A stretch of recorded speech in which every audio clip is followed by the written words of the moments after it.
From the Times and the Sunday Times, this is The Story. I'm Manveen Rana.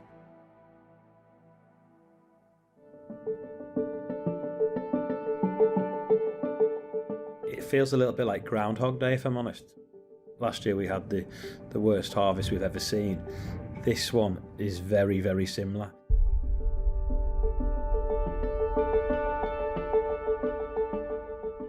Olly Harrison is a cereals farmer based near Liverpool. He runs one of the more than 200,000 farms in the UK, and almost all of them are facing the same problem: the weather. Some crops are actually worse, a third of what they should be. It's literally been like an air fryer out there. You've got all this hot air blowing at these plants and it's just killed them off.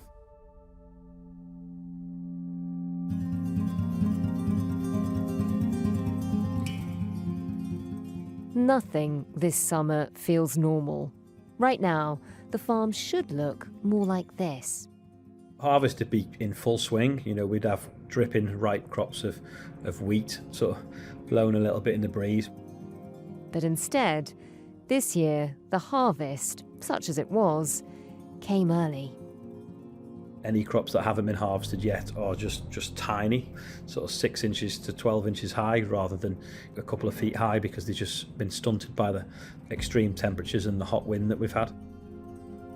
The harvest across the country looks set to be the worst on record. Even Westminster is waking up to the crisis. This was the leader of the Greens, Zach Polanski, last week. We face a threat to our food and water security. Farmers are now warning we could see food shortages after flooding followed by drought has decimated crops.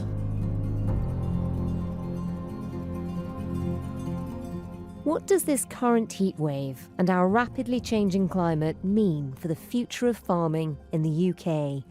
And what does it mean for national security?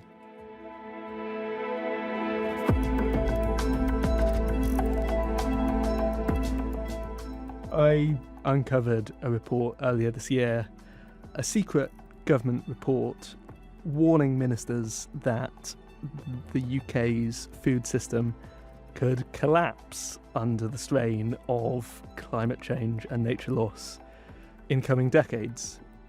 The story today: Heatwave Britain, why food shortages are on the horizon.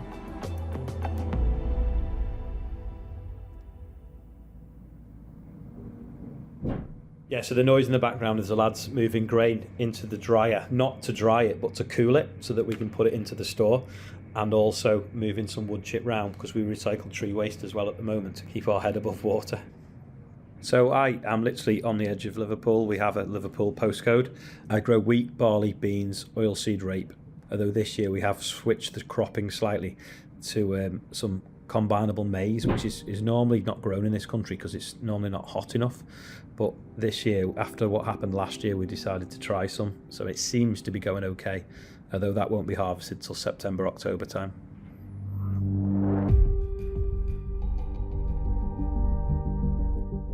I mean, so the harvest has clearly come early, but, you know, as you say, if it's killing the plants off, what sort of difference have you had in terms of yield? Some spring wheat you'd expect to do around 2 tonnes to the acre, and it's done just over half a tonne to the acre. So that's, you know, wow, 25-30% of what we'd have anticipated. The winter crops, again, we'll take wheat for an example. In an average year, you'd have 3 tonnes to the acre. In a good year, you'd have 4. You know, this year we've had slightly under 2. Well down, really. I mean, I put a straw shed up 6 weeks ago to store straw. The straw at the moment's nearly worth more than the grain we're harvesting out of the field. Wow. The grain's so small and shriveled. I've sold someone all my straw this week. We're carting it all to them by Friday, and I've ordered 2 paddle courts to put in the shed because I need the cash flow. I need to earn out of that shed because I can't earn money putting straw in it and selling it in the winter when the price goes up a little bit. I need it now, and it's just not farming. It's, you know, I want to be sat on the tractor looking at fields, not working out how big the door needs to be on a disabled toilet. Wow. And this is just down to the weather.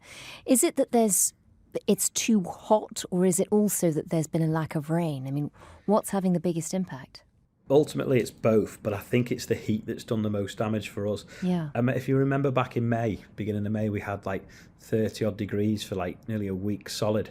Crops aren't used to that, and they're not really bred to grow in them conditions. You know, when they see them temperatures, it's generally July, and that's when they'd ripen and set themselves ready for harvest. They basically go into survival mode when it comes to summer, and they throw a seed head up and start to ripen.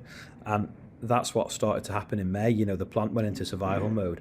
They've had this real hot temperature again and this wind and no moisture whatsoever, and they're just shriveled up. So if you imagine grapes are nice plump and juicy sort of round things, but then when you turn them into raisins, they're all crinkly and shriveled up. That's basically what's happened to the wheat. The seeds in the wheat are shriveled up and tiny, and of course you sell it by weight. If there's no weight in it, and the seed's so small, that's where your yield's gone. Would it help if it rained more now? It wouldn't make any difference now. It's too late. You know, that they died a month ago, the plants, and any rain now is only hampering us harvesting the straw. So the straw comes out the back of the combine. That's like the waste product, the stalks of the plant. That's now on the floor, and we bale that up and use it for animal bedding or even forage for animals. At the moment, we're rained off today for that because we've had some drizzle this morning, so that's too damp to bale. How frustrating. And that sort of also points out that it's not just like the growing season. The weather around the harvest makes a real impact too. I mean, how has that worked out for you? For harvesting, it's been relatively easy. You know, we cut our neighbour's farm. We did 1,000 acres in a week, which is just bonkers. You know, that would normally be a few weeks work on and off between, weather patterns. We've got next year's crop to start putting in the ground, so we want to start drilling some cover crops and some oilseed rape. It is just a dust bowl. If we put it in the ground now, nothing would happen to it other than be getting eaten by pigeons and crows and whatever. So there's no point in putting that in the ground until we've got rain of any significance on the horizon. Yeah, I mean, it all sounds really urgent in terms of just the huge number of problems you're facing because of the weather. I hope you don't mind me asking. I mean, you've sort of implied that you're going to have about 25% of the crop you would normally have, but what does that mean in monetary terms? It will be similar to last year. We're probably £250,000-300,000 loss on the arable activities on the farm, which we can only find through propping up with a diversification. Luckily, being urban fringe, I have quite a bit of it. I've got some office space to rent out, some dog walking fields, things like that. We recycle tree waste, but we've worked for nothing and borrowed more money just to grow food. It just seems bonkers. We'd be better off stopping growing food. And that's really terrifying for the rest of us, because if we're looking at food security in this country, you don't want farmers to be in a position where it just doesn't make sense to be growing food anymore. You said earlier that one of the things you did this year, because last year was so hot, was think about changing the crops. Is that something you'll sort of accelerate for next year? Are there sort of crops that you could be growing that might suit this weather better? Yes, but of course we never know what we're going to get. 2005 was very dry. 2004 was very wet. So if I'd have put a significant acreage of grain maize in that year, I would have lost money on that because there just wouldn't have been the daylight for it. So we can only mitigate a little bit of risk by doing that. From all the other farmers you're talking to, I mean, what's the mood like at the moment? Really downtrodden, People are just looking for ways that they might be able to diversify. I mean, it's sad times. The confidence was knocked out the sector sort of 2 years ago with the budget. And then on the back of that, we've had 2 awful harvests. The mood is not good at the moment. Yeah. Farming is so much more than just a job. It's a way of life, but it's also sort of, there's a custodian sort of role of passing the land on from one generation to the other. Do you think this is a farm you'll be able to pass on to your children? Do you think it'll still be functioning as an arable farm? I think the farm may exist, but I think it will be just a mixture of diversified businesses working around the farmyards and the land. Wow, not growing crop? No. If I didn't have staff, I wouldn't plant anything this autumn. Wow. But it's a big decision to lay people off. But if it was me on my own, I'd be like, there is no point in planting anything. I mean, that's horrifying. If that's happening in farms across the country, if the only reason you're going to be planting crops this year is because of the jobs that you don't want to lay people off, that's appalling. At the same time, apart from the extraordinary weather you're getting, there's so much else as a backdrop this year in particular, whether it's fertiliser costs because of the Strait of Hormuz or the Treasury's decisions around certain taxes. I mean, for you, how much is all of that having an impact? You know, they go on about the straw that broke the camel's back. Well, you know, if you think you've got the uncertainty around government policies is a bit of straw, and then you've got, you know, the dry weather's a bit of straw, the fertiliser prices is a bit more straw, the fuel costs have doubled, that's a bit more. There really is this breaking point at the moment, which is such a shame, and, you know, it doesn't make you really want to get up in the morning. Yeah. At this rate, if things don't change, do you think in, a decade, we'll still have domestic farms in this country? Do you think we'll be entirely dependent on produce from abroad? Unless we look after our food system and start at a farm level, it will be a dangerous place to be, because if you imagine when the Second World War happened and they didn't need to invade us, all they had to do was cut our food off because we couldn't feed ourselves. So they had incentives to invest in farming and carry you through them turbulent times. So with the right protection to take some of the risk out of it to keep us growing has got to be a good thing. Every pound invested in agriculture can actually deliver £9 back to the economy. So I think if we had a government that recognised this and took some of that turbulence out of the peaks and troughs, or insured against some of these losses to keep us growing food, then we will have food security, and in them good years we can keep a bit in storage for the bad years. And ultimately, if we've got that storage opportunity and things, we can then also export as well, and that's when we can really make a difference to the economy. Do you feel like the government has your back at the moment? Yet to be seen. It would be nice to see agriculture thriving. It is the primary manufacturing industry. Everything that's produced on a farm, if we then further process it into Weetabix or porridge oats or whiskey, it's adding value, creating jobs along the way, and an exportable surplus. I think brand Britain is a thing. We are a farm shop to the world, and maybe we should capitalise on that a bit more. But you can't just turn food on at the flick of a switch. It's a 12-month to 24-month process to produce animal feed, grains, beef, lamb, and if we all stop now, it will take a lot to get us back going again. I know the new Prime Minister, I was actually supposed to meet him a few weeks before his by-election, but didn't get a chance. I am assured that he wants to come and visit the farm in August, so hopefully that will happen and he will understand what's going on. So hopefully, he is going to listen. They are going to look at agriculture as being crucial, a bit like the MOD and defence, and we can get some investment to keep us going, and we might actually stay in business and be here for a lot longer.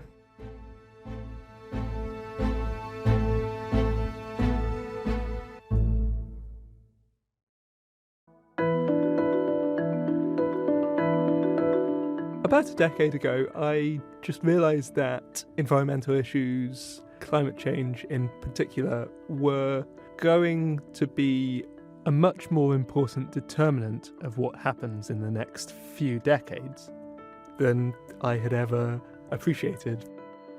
Ben Cooke is the environment correspondent for The Times.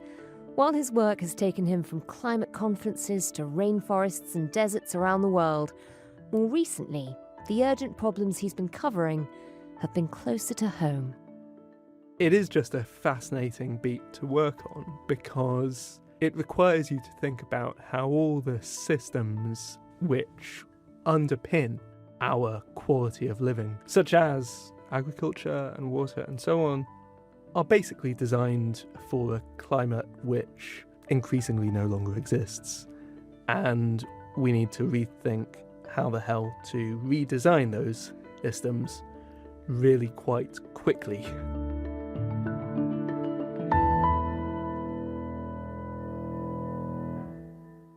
That is something that is becoming, starkly clear this summer. Everybody's feeling it, particularly farmers. We've just been hearing from a farmer near Liverpool on just how bad this year has been for him. Are you hearing that across the board?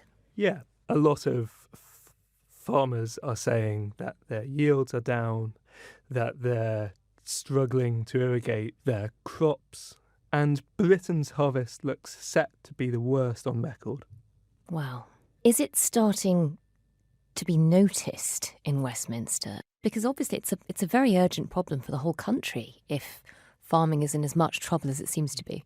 So Zach Polanski said that climate change is the biggest crisis the UK has faced since World War II. With another heat alert just having ended, we have still heard next to nothing from the very top of government. No emergency briefings, no new plan, and precious little detail about how this government will protect people from the crisis. I also uncovered a report earlier this year, a secret government report warning ministers that the UK's food system could collapse under the strain of climate change and nature loss in coming decades. I should stress could. That's by no means I'm not sure I feel a whole lot better. prophecy, but it's scary stuff. Before we look at how this catastrophic summer for farming is going to affect us all, just taking a step back, talk to us about farming in this country. How big an industry is that? How important is it to our food supply? Farming is a huge industry here. About 2/3 of the UK's land is farmed. Wow, 2/3 of the whole land. Yes. Amazing. Which is a lot more than other European countries. We are a very intensively farmed landscape. There are around 200,000 farms in the UK and they employ about 500,000 people.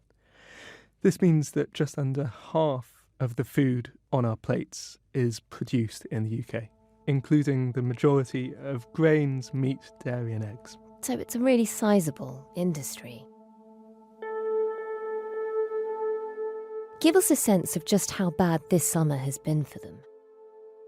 So the latest estimates are that this year's harvest will be about 19 million tonnes of wheat and oats and barley, compared to an average of about 23 million tonnes. So it's quite a big hit. I mean, that is a significant shift. That's about a fifth of what you'd normally produce just not appearing this year. Why is it so bad? I mean, how does it compare to other years? Is this a trend we're seeing or is this a one-off? While it's a significantly worse harvest than the long-term average, actually not too different to harvests we've seen in this decade so far, most of which have been pretty dismal. So we've had 3 of the 5 worst harvests on record since 2020. And this is really hitting farmers hard because the crops they grow one year pay for the investments they have to make into the next year. And so this year's harvest is hitting them while they're down. In terms of why we're seeing this trend, scientists are clear that this is climate change. One harvest like this would be a freak event, but if this year's harvest is as bad as expected, it will be 4 of the 5 worst harvests on record since 2020. And the reason why climate change is driving that trend is basically that the hotter the air gets, the more water it can hold. And so the less frequent rain becomes. But then when rain does arrive, it's way more intense. And so climate change leads to this much more erratic pattern of weather, which is really difficult for farmers to deal with.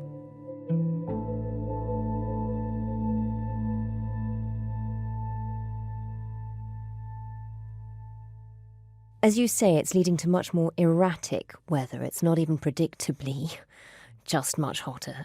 For farmers, what does that mean in terms of the decisions you make for the next year, for the next season? Is one answer, and it's a very controversial point, but is one answer GM crops? I should say that's genetically modified crops because it feels like it's been a while since we've had that debate.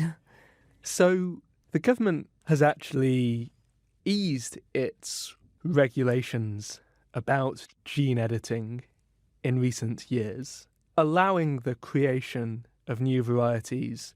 So I should say, this is a really nerdy point, but there is actually a distinction between gene modification, which is the byword for basically taking genes from wherever in the natural world and inserting them into any species you like. And that's how you get the craziness of like a mouse with an ear growing on it or whatever.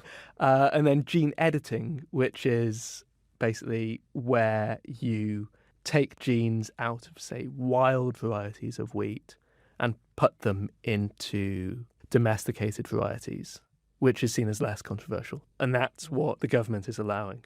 And what that allows you to do is to select for genes which are more heat tolerant. And this could allow us to develop crops which are able to thrive in a climate a lot hotter than even the one we're experiencing today.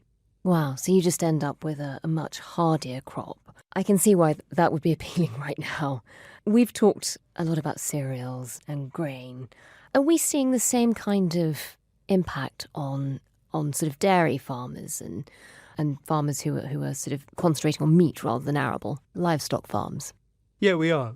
So the way dairy farmers would like to farm their cattle is to get them to graze lush grass in the summer and then feed them hay in the winter. What we're seeing this summer is that the grass is not lush, it's yellow and arid, and so farmers are already having to supplement their livestock's feed, and that will drive up prices of milk and cheese going into the winter. So Ben, do any of these farmers have any potential solutions? I mean, are there things they think the government should be doing to try to mitigate what's happening with the climate? So the one thing farmers across the board are insisting on is the need to build more reservoirs. And to the government's credit, it is actually getting on with that. It's working with the water companies to build 9 big new reservoirs by 2050, which will be the first reservoirs we've built since the 1990s, which tells you something about the lack of preparation so far for the kind of weather we're seeing today. Curiously, climate change is not probably going to make Britain drier overall. It's just going to lead to drier summers and much wetter winters. So the better we can get at storing all that winter rainfall and using it in the summer, the more secure our food system will be. We've also allowed vulnerabilities to build up in the UK's food system, which really don't have to be there.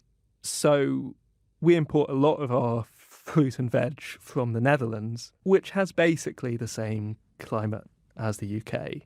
There's no reason why we should be so dependent on Dutch horticulturalists growing a lot of our aubergines and peppers and Mediterranean crops in big greenhouses. Those greenhouses could be in the UK. Also, it's worth saying that a lot of our lower quality cereal crops are actually fed to animals. And so if the food system does become really strained, one way to deal with that would be to eat lower down on the food chain, eat less meat, and actually eat those cereal crops ourselves instead of feeding them to cows and pigs and so on.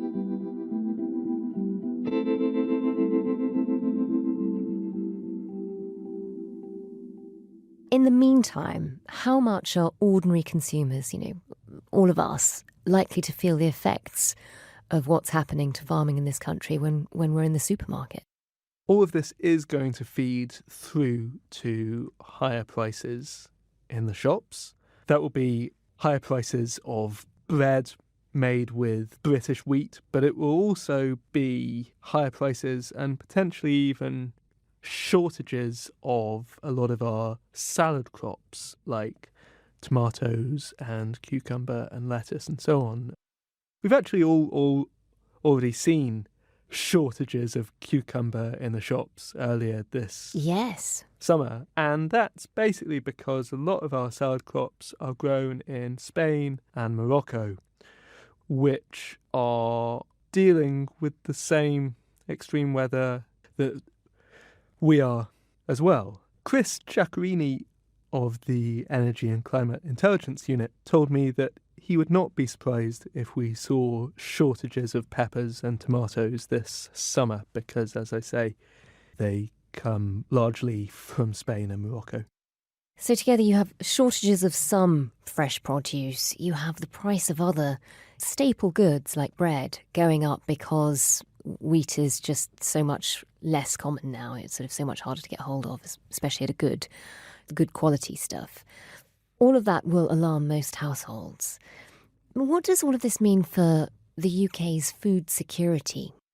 I wish I could give a cheerier answer to this I was question. afraid you were going to say that. How bad is it? The outlook for Britain's food security is a lot scarier than you might think just by looking at the state of our supermarket shelves, which, despite it all, are still cornucopias compared to what our grandparents were buying. So a memo written by anonymous whistleblowers in the food industry, published in the magazine The Grocer last April, said climate change and nature loss posed a bigger threat to UK food security than COVID, when obviously we had enormous supply chain disruptions and some empty shelves, and that supermarkets' plans for dealing with the volatility of extreme weather were based on, quote, wishful thinking. Oh, wow. Yeah. All of that is quite alarming. Just so that we all know, you're not stockpiling yet, are you? No, I'm not actually. I'm not. Phew.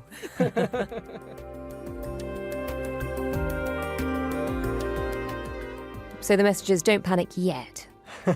Yeah, don't panic yet. The message of a lot of the academics I speak to is not that our shelves are going to be empty in 6 months' time. It's not as alarming as that. It's not that we should be immediately panicking and rushing out to buy whatever we can for our stockpiles. But it is that our government should be thinking a lot harder about how to protect our food security.